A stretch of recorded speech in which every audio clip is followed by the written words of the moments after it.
अस्सलाम वालेकुम बच्चों। आज का हमारा टॉपिक है सब type and super type entities. इससे पहले हम एंटिटीज़ की टाइप्स जो हैं उनको डिटेल में स्टडी कर चुके हैं, जिसमें हमारी weak entity, associative entity, owner entity, ये सारी मेन एंटिटीज़ जो हैं वो स्ट्रॉन्ग एंटिटी शामिल थी। अब यहाँ पर हमारे पास जो है वो एक नई हम इसमें टाइप्स दे रहे हैं, वो है सब टाइप एंड सुपर टाइप। कब एक एंटिटी को हम कहेंगे कि ये सब टाइप है, कब कहेंगे कि ये सुपर टाइप है, इस चीज़ को हम डिस्कस करेंगे। इससे पहले हम या डायग्राम की जो है वो उसको डिटेल में स्टडी कर चुके हैं। उसमें हमने ER मॉडल में उसकी एंटिटी इंस्टेंसेस, एंटिटी की टाइप्स, एट्रीब्यूट्स की टाइप्स और रिलेशनशिप, डिग्री ऑफ रिलेशनशिप के बाद कॉर्डिनैलिटी और मॉडलिटी को हम स्टडी कर चुके हैं। तो यहाँ तक स्टडी करने के बाद हमारे पास नेक्स्ट जो एक लेवल आता है वो सब type and super type entities का है। यानी एंटिटीज़ को हम फर्दर दो हिस्सों में जो है वो डिवाइड कर लेते हैं कि हमारी ही एंटिटी किस टाइप की है। मेनली हमारे पास जो रिकॉर्ड्स हैं या तो वो बहुत ज़्यादा जेनेरिक हो सकते हैं या बहुत ज़्यादा स्पेसिफ़िक हो सकते हैं। जेनेरिक में मतलब यह है कि बहुत ही वो जनरल इन्फॉर्मेशन रखते हैं, कॉमन इन्फॉर्मेशन जो कि शेयर की जा सकती हो, कॉमनली शेयर्ड हो, या फिर बहुत स्पेसिफ़िक हो। तो सुपर टाइप एंटिटी कौन सी टाइप होती है एंटिटी की, जिसमें जो जेनेरिक एंटिटी टाइप आती है, जिसमें एक या एक से ज़्यादा सब टाइप एंटिटीज़ के बारे में इंफॉर्मेशन पाई जाती हो। अच्छा, इसको मैं ज़रा आपकी आसानी के लिए जो है वो C++ या ऑब्जेक्ट ओरिएंटेड के कॉन्सेप्ट के साथ जो है वो एक्सप्लेन करना चाहूँगी कि इससे पहले आपने ऑब्जेक्ट ओरिएंटेड प्रोग्रामिंग पढ़ी और ऑब्जेक्ट ओरिएंटेड प्रोग्रामिंग में आपने जो है वो स्ट्रक्चर्स पढ़े, क्लासेस पढ़ी, और उसके बाद आपने जो स्ट्रक्चर्स हैं उनको नेस्टेड स्ट्रक्चर्स में देखा कि एक स्ट्रक्चर के अंदर हम दूसरे स्ट्रक्चर का जो है वो ऑब्जेक्ट क्रिएट कर लेते थे। इसी तरह हमने जब इनहेरिटेंस पढ़ी तो हमने देखा कि हम एक जो हमारी क्लास है उसको इनहेरिट कर लेते हैं, उसके ऑब्जेक्ट को भी इनहेरिट कर लेते हैं, या पूरी की पूरी क्लास को ही, उसके ऑब्जेक्ट को भी एज जो है वो हम यूज़ कर लेते हैं, डाटा टाइप यूज़ कर लेते हैं, कहीं पर उसका ऑब्जेक्ट जो है वो दूसरी क्लास में क्रिएट कर लेते हैं, और हम पूरी की पूरी क्लास में इनहेरिट कर लेते हैं। इनहेरिटेंस को हमने बड़ी डिटेल में जो है वो स्टडी किया। तो सुपर टाइप जो है आप समझ लें कि आपकी मेन क्लास है, और सब टाइप जो है वो क्लासेस हैं जो कि आपकी मेन क्लास को इनहेरिट कर रही हैं। ठीक है, जैसे हमने पहले भी एग्जांपल इसको स्टडी कर चुके हैं कि ह्यूमन जो है उसके कुछ ट्रेड्स जो हैं वो कॉमन होती हैं। लाइक हर इंसान का कोई नाम होगा, कोई एज होगी, कोई एड्रेस होगा। जबकि अगर वही ह्यूमन जो है वो स्टूडेंट है तो उसकी जो डाटा है वो मज़ीद थोड़ा स्पेसिफिक हो जाएगा। बीइंग अ स्टूडेंट अगर हम उसको रीड करें तो वो उसमें उसके रोल नंबर आ जाएगा, मार्क्स आ जाएंगे।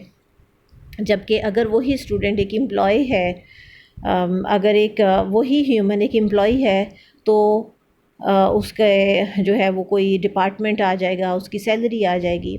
जबकि उसके जो बेसिक ट्रेड्स हैं जो ह्यूमन में हैं, यानी कि नेम, एज, एड्रेस, वो दोनों के लिए सेम रहेंगी। तो जो पहली जो क्लास है वो हमारी जेनेरिक क्लास होती है, और जबकि जिसमें हम इनहेरिट कर रहे होते हैं वो हमारी क्या क्लासेस होती हैं, स्पेसिफिक क्लासेस होती हैं, जिसमें स्पेसिफिकली पर्टिकुलर क्लास के बारे में इंफॉर्मेशन पाई जाती है।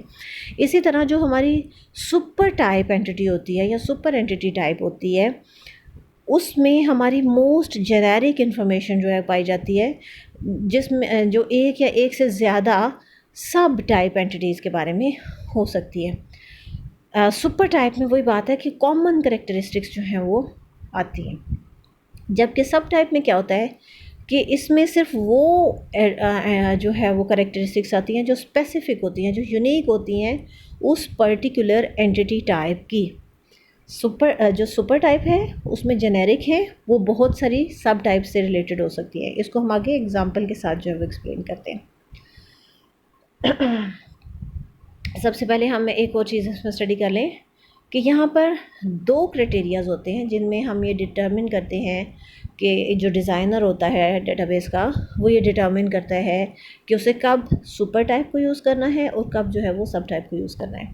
अब ये दोनों क्राइटेरियाज़ हैं, इनको मैं आपके लिए स्टडी कर देती हूँ। पहला क्राइटेरिया है there must be different identifiable kinds or types of entities in user environment. यानी कि एक इन्वायरमेंट में, एक जो यूज़र इन्वायरमेंट है या एक डेटाबेस है, उसमें एक जो फ़र्द या शख्स या चीज़ या इवेंट है, उसको दो मुख्तलिफ़ ज़ावियों से या दो मुख्तलिफ़ तरीक़ों से देखा जा सकता हो, परखा जा सकता हो, दो मुख्तलिफ़ लोकेशंस पे उसको जो है वो देखा जा सकता हो, तो उसके लिए हम जो है वो सुपर टाइप यूज़ कर सकते हैं।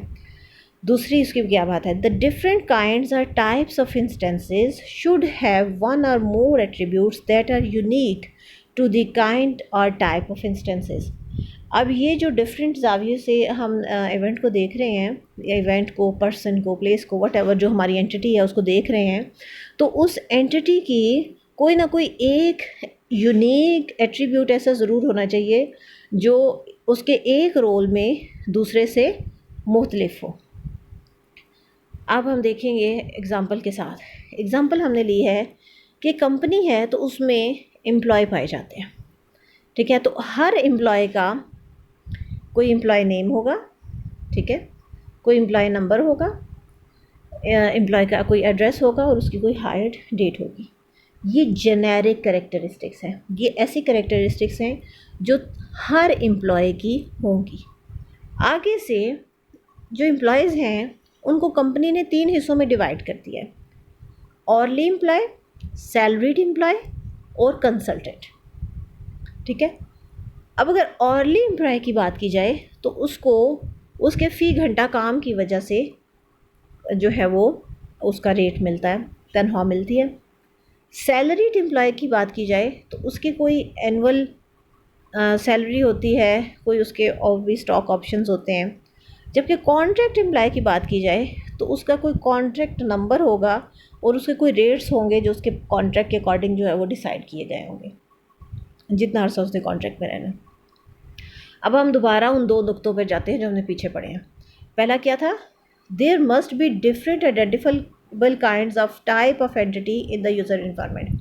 तो हमने देखा कि हमारे पास एक एंटिटी है और उसको 3 डिफरेंट तरीक़ों से आइडेंटिफाई किया जा रहा है एक यूज़र इन्वायरमेंट में, ठीक है। अब दूसरा पॉइंट दोबारा से मैं आपके लिए पढ़ती हूँ।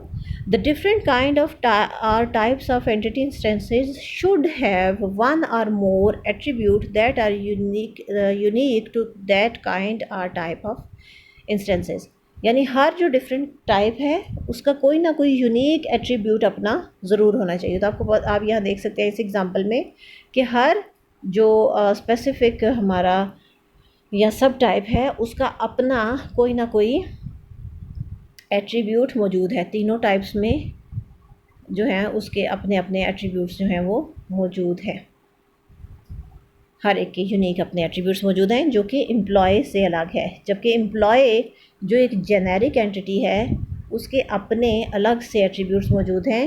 ये एट्रीब्यूट्स हर एम्प्लॉय के होंगे, ये शेयर्ड जो है वो एट्रीब्यूट्स हैं। जबकि जो एट्रीब्यूट्स हर सब टाइप के पास बताए जा रहे हैं वो उन सब टाइप के अपने पर्टिकुलर एट्रीब्यूट्स हैं, स्पेसिफ़िक एट्रीब्यूट्स हैं जो सिर्फ वही सब टाइप्स यूज़ कर सकती हैं, ठीक है। ये हो गई हमारी एग्ज़ाम्पल सब टाइप एंड सुपर टाइप की। अब यहाँ पर सब टाइप और सुपर टाइप, सब टाइप जो है वो हमेशा टॉप पे आएगी और उसका जब रिलेशनशिप बनता है तो इस तरह दरमियान में सर्कल लगा के कनेक्टर होता है ये। तो ये हमारी जो कर्व्ड लाइन है ये यूज़ होती है हमारी सब टाइप्स के साथ हमारी सुपर टाइप का रिलेशनशिप बताने के लिए। ये कर्व्ड लाइंस जो हैं वो यूज़ होती हैं, ठीक है। ये जो सी टाइप आपको नज़र आ रहा है, उल्टा सी टाइप, ये आपका यूज़ होता है आपके सब टाइप को आइडेंटिफाई करने के लिए।